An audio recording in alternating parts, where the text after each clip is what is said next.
அப்படி குரு திசை வந்தால் அந்த குரு உங்களுடைய சுய ஜாதகத்துல கெட்டு போயிருந்தால் ராஜ பலனை செய்வார்.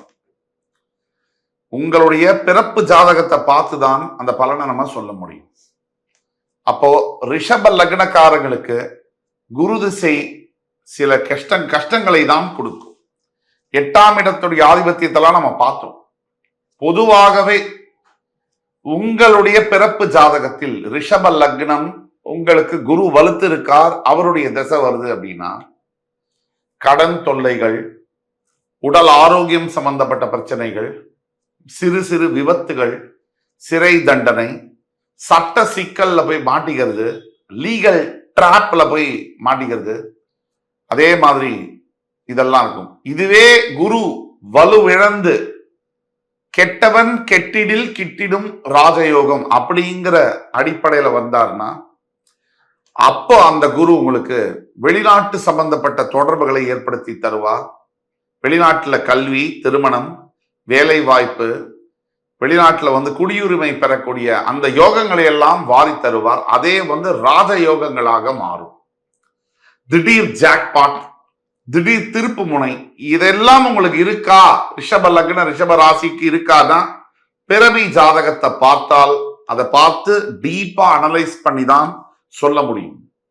எடுத்தது கவுத்தது மாதிரி நம்ம சொல்ல முடியாது.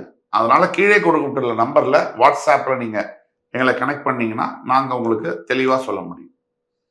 சரி, அதற்கு அடுத்தபடியாக 9ஆம் வீடு என்று சொல்லக்கூடிய வீட்டிற்கு அதிபதியாக சனி பகவான் மகர ராசிக்கு அதிபதியாக வருகிறார். இங்கே உத்திராடம், திருவோணம், அவிட்டம், சூரிய சந்திர செவ்வாயுடைய நட்சத்திரங்கள் காலை பதிக்கின்றன. சனியுடைய வீடு காலபுருஷத்துக்கு 10ஆம் வீடு உங்களுக்கு பாக்யஸ்தானம்.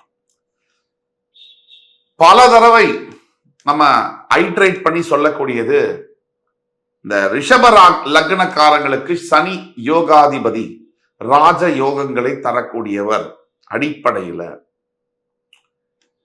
ஆனா என்ன இதுல சிரமம் அப்படின்னா, பிதா காரகனுடைய வீட்டுல சனி வர்றதுனால, பித்ரு ஸ்தானத்துக்கு அதிபதியாக சனி வருவதனால பொதுவாக ரிஷப லக்னத்துக்காரங்களுக்கு சனி வலுத்திருந்தால் நேரடியாக உச்சமாகியோ ஆட்சியாகியோ இருந்தால் இந்த 9ஆம் வீடு ஆதிபத்தியங்கள், பாக்கியங்கள், கை கெட்டது வாய் கெட்டணும், தர்ம காரியங்கள், தர்மங்களை சேர்க்கக்கூடிய புண்ணியம் ஒரு மனிதனுக்கு ரொம்ப முக்கியம். 1, 5, 9 இந்த இடங்கள். அந்த அடிப்படையில 9ஆம் இடம் தர்மம் செய்தவர்களுக்கு 9ஆம் இடம் வலுத்திருக்கும். தர்மம் தலை காக்கும் அப்படின்னு சொல்லுவாங்க. அந்த தர்ம பலன்களை அனுபவிக்க பாக்கியங்களை கொடுக்கக்கூடியது, அந்த பாக்கியங்கள் இருக்கான்னு சொல்லக்கூடியது 9ஆம் வீடு. அந்த 9ஆம் வீடு ரிஷப லக்ன ரிஷபராசிக்காரர்களுக்கு மகர ராசியாக வருவது. சூரிய சந்திர செவ்வாயினுடைய நட்சத்திர பாதங்கள் பொழுது இந்த வீட்டுல சனி பகவான் ஆட்சி பெறுவதனால பாக்யாதிபதி சனி, சுக்கிரனுக்கு சனி உற்ற நண்பர், உங்க ராசிநாதன் லக்னாதிபதிக்கு சனி உற்ற நண்பர். அந்த அடிப்படையில சனி உங்களுக்கு நேரடியா வலுத்திருந்தால் பிறவி ஜாதகத்துல அவர் மிகப்பெரிய யோகங்களை செய்வார். எந்த மாதிரி யோகம் அப்படின்னா, சாதாரண வாழ்க்கையில தொடங்கி பெரிய செல்வந்தனாக, பணம் படைத்தவனாக, உலகத்தில் இருக்கக்கூடிய எல்லா சுகபோகங்களையும் அனுபவிக்கக்கூடிய அளவுல யோகங்களை வாரி வழங்குவார். ஆனா அதுல ஒரு சின்ன நிஷ் ஸ்கில் இருக்கு. அதாவது என்னன்னா, அதுல ஒரு சின்ன ப்ராப்ளம் இருக்கு. அப்பாவை பிரித்திருக்க வேண்டும், அப்பாவோட தள்ளி இருக்கணும், இல்ல அப்பாவே இல்லாம இருக்கணும். ஏன்னா இது பித்ரு ஸ்தானம், உங்களுக்கு அங்கே சனி வராரு, ஆட்சி பெறுகிறார். அப்ப உங்க சுய ஜாதகத்துல சூரியன் வலு இழந்திருந்தால் தந்தையுடன் நல்ல உறவு இருக்கும். சூரியன் வலு பெற்றிருந்தால் தந்தையுடன் சில மோதல்கள் இருக்கும். சூரியன் வலு பெற்றார்னா என்ன அர்த்தம்? சிம்மத்திலேயோ மேஷத்திலேயோ சூரியன் இருந்தார்னா உங்களுக்கு தந்தையுடன் விரோத போக்கு இருக்கும். அதே சூரியன் 6ல் நீச்சமாயிருந்தார் அப்படின்னா அவரை விட்டு கொஞ்சம் பிரிந்திருந்தாலும் கொஞ்சம் நல்ல உறவுகள் இருக்கக்கூடிய வாய்ப்புகள் இருக்கும். சூரியன் எப்படி இருந்தாலும் சுபகிரக தொடர்போடு இருக்கும் போது மட்டும்தான் உங்களுக்கு அப்பாவினுடைய அருள், ஆசி, அரவணைப்பு, ஆதரவு இதெல்லாம் கிடைக்கும். பொதுவாகவே உங்களுக்கு 9ஆம் வீட்டுக்கு சனி வர்றதுனால சனி கிள்ளி கொடுப்பவர் அல்ல, அள்ளி கொடுப்பவர். அப்ப ரிஷப லக்ன ரிஷப ராசியில் பிறந்தவர்களுக்கு சனி திசை வரும் பொழுதோ அல்லது சனியுடைய புத்தி வரும் பொழுதோ அவர் மிகப்பெரிய நல்ல பலன்களை செய்கிறார். இது உண்மை. இதே சனி பகவான் தான் உங்களுடைய அடுத்த வீடு என்று சொல்லக்கூடிய கும்பராசிக்கு அதிபதியாக வருகிறார். காலபுருஷனுக்கு 11ஆம் வீடு, உங்களுக்கு 10ஆம் வீடு. அவிட்டம், சதயம், பூரட்டாதி 3 நட்சத்திரங்கள் பொருந்திய வீடு. இந்த வீட்டிற்கும் சனி பகவான் அதிபதியாக வருவதனால் நிறைய பொருள் சம்பாதிக்கக்கூடிய யோகம், வேற யாரோ சம்பாதிச்சா கூட அதை அனுபவிக்கக்கூடிய யோகமும் ரிஷபத்திற்கு உண்டு. காலம் கடந்த பிறகு மிகப்பெரிய அளவில் ஞானத்தையும் போகத்தையும் அனுபவிக்கக்கூடிய யோகம் அப்படிங்கிறது கொஞ்சம் வருத்தம் தரக்கூடிய விஷயமாக இருந்தாலும், எந்த வகையில் பார்த்தாலும் கூட உங்களுடைய வாழ்க்கையில ஒரு அளவுல நீங்க மிகப்பெரிய யோகங்களை, சாதனைகளை ஒரு 45 வயதுக்கு மேல ரிஷப லக்ன ரிஷப ராசி என்பர்கள் பெரிய சாதனைகளை படைக்கிறீங்க. சாதனைகளை படைக்க அவர்கள் யோகத்தை பிறவிலேயே பெறுகிறீர்கள். அதுதான், அதாவது ரிஷப லக்னத்துக்கு ரிஷப ராசிக்கு தர்மஸ்தானத்துக்கும் கர்மஸ்தானத்துக்கும் அதிபதியாக சனியே வருவதனால் அவர் பல விஷயங்கள்ல உங்களுக்கு ஆன்மீக பவர், அதாவது ஸ்பிரிச்சுவல் பவரை உங்களுடைய ஜனனம் வரும்போதே கொடுக்குறார். தெய்வ பலம் அதிகமாக இருக்கும். தெய்வ பலம் அதிகமா இருக்குன்னா என்ன அர்த்தம்? எல்லாருக்குமே பிரச்சனை வரும், எல்லா ராசிக்காரர்களுக்கும் பிரச்சனை வரும். ஒரு சில ராசிக்காரர்கள் மட்டும்தான் அதை உணர முடியும். இல்லை, இந்த பிரச்சனையில நான் காலி ஆயிருப்பேன், ஆனா நான் நிக்கிறேன் அப்படின்னா அதுக்கு கடவுள் கண்டிப்பா எனக்கு நான் உணர முடியுது, கடவுள் என்னை காப்பாத்தியிருக்காரு, நான் உணர முடியுது. அந்த உணர்வு உங்களுக்கு பல தடவை உங்கள் வாழ்க்கையில் தெய்வம் உங்களை காப்பாற்றியிருப்பார் கடைசி நிமிஷத்துல. அது ஒண்ணு. அடுத்தபடியாக 11ஆம் வீடு என்று சொல்லக்கூடிய, அதாவது மீனராசிக்கு அதிபதியாக குரு பகவான் வருகிறார். லாபஸ்தானம். காலபுருஷனுக்கு அது 11ஆம் வீடு. இதை எடிட் பண்ணிங்க. காலபுருஷனுக்கு அது 12ஆம் வீடு. காலபுருஷனுக்கு 12ஆம் வீடு, உங்களுக்கு 11ஆம் வீடு. குரு பகவான் அதிபதி, அஷ்டமாதிபதி, லாபஸ்தானத்திற்கு அதிபதி. அங்க பூரட்டாதி, உத்தரட்டாதி, ரேவதி, அதாவது சனி, அதாவது குரு சனி புதனுடைய நட்சத்திரங்கள் பதிய உங்களுடைய 11ஆம் வீடு லாபஸ்தானம்.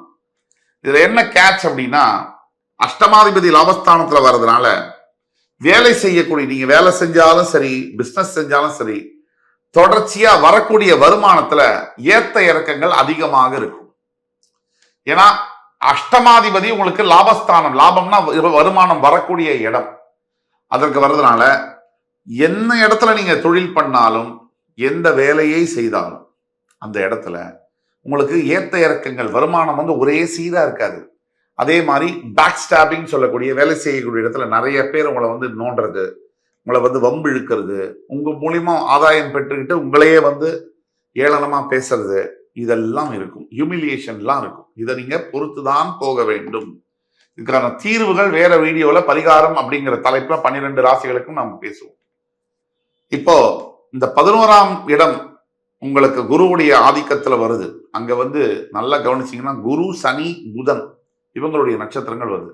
இதுல சனியுடைய நட்சத்திரங்கள்ல, உத்திரட்டாதி நட்சத்திரங்கள்ல பிறக்கக்கூடியவர்களுக்கு, அதாவது உத்திரட்டாதி நட்சத்திரங்களை பிறக்கக்கூடியவர்களோ நீங்க நண்பர்களாகவோ இல்ல வேலை பார்க்கிற இடத்துல உங்களுடைய அதிகாரிகளாகவோ பெற்றீர்கள் என்றால் அவர்கள் உங்களுடன் நல்ல உறவில் இருப்பார். அதே நேரத்துல பூரட்டாதி நட்சத்திர சாரத்துல நீங்க யாராவது நண்பர்களோ இல்ல வேலை செய்யக்கூடிய இடத்துல கொலீக்ஸோ இருந்தால் உங்களுக்கு கண்டிப்பாக ஒரு நாள் கண்டிப்பாக பிரச்சனையை தருவார்கள். அதற்கு அடுத்தபடியாக 12ஆம் வீடு, 7ஆம் வீட்டுக்கு அதிபதி, அதாவது விருச்சிகத்துக்கு அதிபதியே 12ஆம் வீடு மேஷத்திற்கும் அதிபதியாக வருகிறார். அஸ்வினி, பரணி, கிருத்திகை, கேது, சுக்கிரன், சூரியனுடைய நட்சத்திர பாதங்கள் பதிய விரயஸ்தானத்துக்கு வரக்கூடிய அதிபதி களத்திராதிபதியே வருவதனால் பெரும்பாலான ரிஷபராசி ரிஷப லக்ன அன்பர்களுக்கு வாழ்க்கை துணையினால நிறைய விரயங்கள் ஏற்படக்கூடிய வாய்ப்புகள் உண்டு. விரயம்னா காசாக இருக்கலாம், ஹெல்த்தாக இருக்கலாம், சந்தோஷமாக இருக்கலாம். இது காலத்தின் விதி. இது பிறப்புடைய ரகசியம். ஆனால் இதையெல்லாம் மாற்ற முடியும். எல்லா ஜாதகக்காரருக்கும் அல்ல, உங்களுடைய பிறப்பு ஜாதகத்துல மாற்றங்கள் இருந்தால் இது மாறும். அப்போ 12ஆம் வீடு தாம்பத்தியத்தை குறிக்கக்கூடிய இடம். அந்த இடத்துல செவ்வாய் மூல திரிகோண ஸ்தானம் அடைவதனால ரிஷப லக்னக்காரங்களுக்கு, ரிஷப ராசிக்காரங்களுக்கு பொதுவாகவே எதிர இருக்கக்கூடிய பார்ட்னர் கொஞ்சம் அவங்களுடைய செக்ஷுவல் எக்ஸ்பெக்டேஷன் என்பது அதிகமாக இருக்கும்.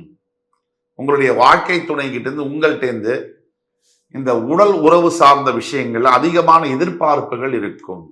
இதை நீங்க உணரணும். ரைட்.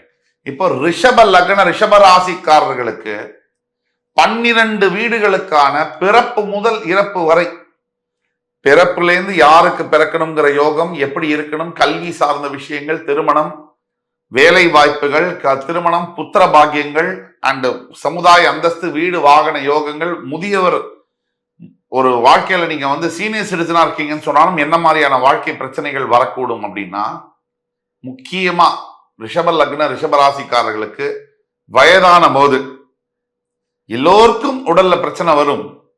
ஆனா ரிஷப லக்ன ரிஷபராசிக்காரர்களுக்கு கொஞ்சம் அதிகமா படுத்தலாம், கொஞ்சம் அதிகமான உடல் ஆரோக்கியம் சம்பந்தப்பட்ட பிரச்சனைகளை கொடுக்கலாம். நீங்க ரொம்ப கவனமா இருக்கணும். ஏதாவது உடம்பு சரியில்லைன்னா உடனடியாக மருத்துவ பரிசோதனை, மருத்துவரை கன்சல்ட் பண்றதுங்கிறது உச்சிதமானது. எப்படி இருந்தாலும் ஒரு உங்க பசங்கெல்லாம் பிறந்து வளர்ந்து நீங்க ஒரு 60, 65 வயசு, 70 வயசு இருக்கீங்க, உங்க பேரன் பேத்திலாம் இருக்காங்கன்னு சொன்னா நிச்சயமாக நிம்மதியான வாழ்க்கை, உடல் ஆரோக்கியத்தை மட்டும் நீங்க பார்த்துக்கிட்டீங்கன்னா மிச்சதெல்லாம் நிம்மதியான வாழ்க்கை அமைய அந்த ஆண்டவன் உங்களுக்கு ஆணையிட்டு இருக்கிறார். இது உங்களுடைய பிறப்புடைய ரகசியம். ஆக பிறப்பு முதல் இறப்பு வரை என்கின்ற சீரியஸ் எபிசோட்ஸ்ல இன்னைக்கு ரிஷபராசியை பத்தி விரிவாக பார்த்தோம். மறுபடி அடுத்து வரும் காணொலியில் என் உயிரினும் மேலான ரிஷபராசி என்பர்களை மறுபடி சந்திக்கும் வரை உங்களிடமிருந்து விடைபெறுவது உங்கள் சுபாஷ் பாலகிருஷ்ணன். நன்றி, வணக்கம், வாழ்க வளமுடன்.